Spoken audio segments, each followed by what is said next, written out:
Are there any concepts that you know of to talk about climate change and direct it in a way that maybe isn't always climate anxiety inducing to the audience, but still gets the message across? Or is that even possible? There's one topic that's really cool that's called behavioral economics, which is just kind of like a subset where some behavior analysts spend some time. I never got formal training in this area, but I read about it and I just try to understand like when do I need to think about these concepts and when are they potentially going to influence things. We've all probably heard at some point something kind of similar to this. They call it the marshmallow test. The idea is like if you have a kid sitting down in front of a marshmallow and you have them right there against the marshmallow and you're like, hey, you can have this marshmallow right now. But if you wait a minute, you can have two marshmallows, right? How many of those children are going to wait the 2 minutes for the two marshmallows versus going for the one right in front of them? We tend to, on average, go for the shorter rewards that are immediate rather than those longer term rewards that are really diminished and just kind of later on. The idea there is like your probability of reacting in the moment is very high, but it decreases and diminishes over time. That's why they call it a discounting curve, right?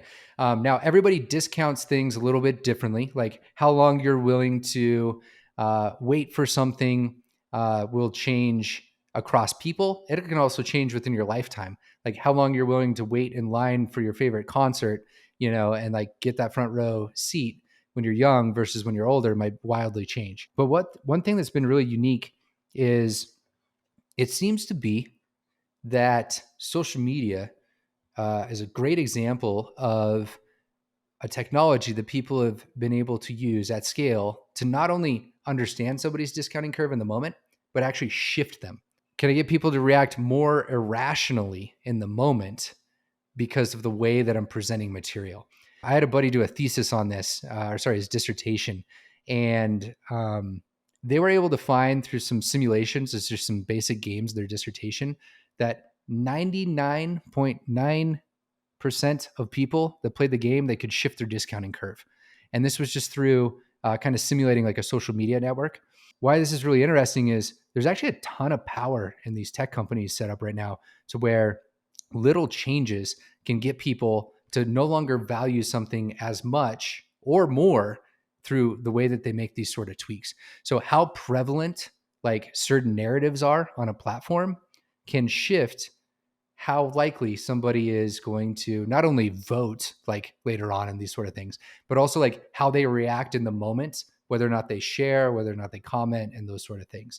So discounting curves and like what's going on in behavioral economics is really fascinating because in short, this idea of, you know, we're not good at getting these longer, later, delayed reinforcers, which is what we're really trying to work towards with climate change, is the things you do now are not going to provide immediate rewards, but you're going to get these really significant rewards at the end, which is like your world is still available to you as it is today. We are not, as a society, set up to typically make that choice. Almost everybody makes a shorter term reward decision.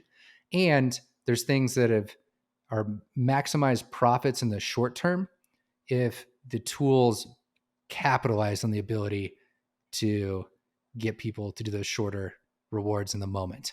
There's a few people I know that are trying to do a lot of legislation work in the United States to basically not allow social media platforms to be able to push those people's discounting curves around, like not make them behave more irrationally.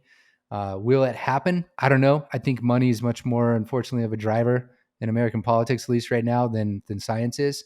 I hope we don't have to experience it, but like discounting curves and behavioral economics literature will show you when on particular topics people will be more irrational or more rational. Just now, the data is kind of coming out on like, can we move people along these? Some of that's that metaphor work that we talked about earlier.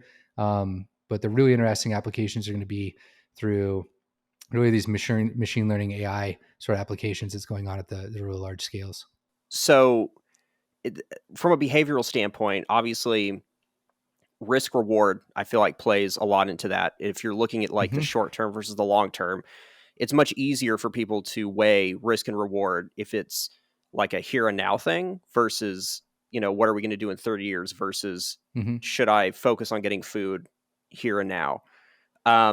So it sounds like from an economic standpoint, we should be advocating for some sort of economic shifts that incentivize people to make better decisions from an environmental standpoint now, and those would compound over time, and that way you sort of offload this responsibility of people to think 30 years ahead by creating an environment and a system based on behavioral learning. 100%. This is why you see EV credits, the tax credit system in the United States for buying an EV. Like, that's exactly what they're trying to do there.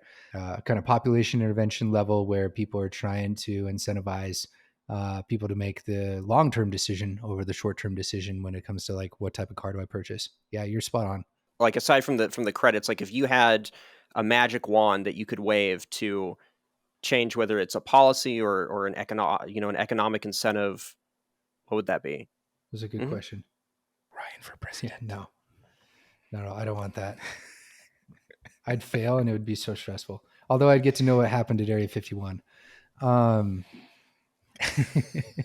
if you could change something overnight, I think it would be trying to figure out how to kind of restructure government incentives for governmental employees. A perfect example is like, you're not flying on your private jet over to the climate change summit. Like, you're going to figure out a way to get there that shows you what it would be like if you weren't taking this extremely easy, quick solution, like experiencing the day-to-day situation, or like the alternative solution that you should be doing, so that you have that perspective. Because I think most of the people making decisions around these are just so far removed at the end of the day from what's actually going on, that a lot of what we try to do on an individual level might feel good in the moment, but it's not going to be the systemic impact we need. And people with more power, more money at the end of the day in those positions can move things a lot quicker, I think.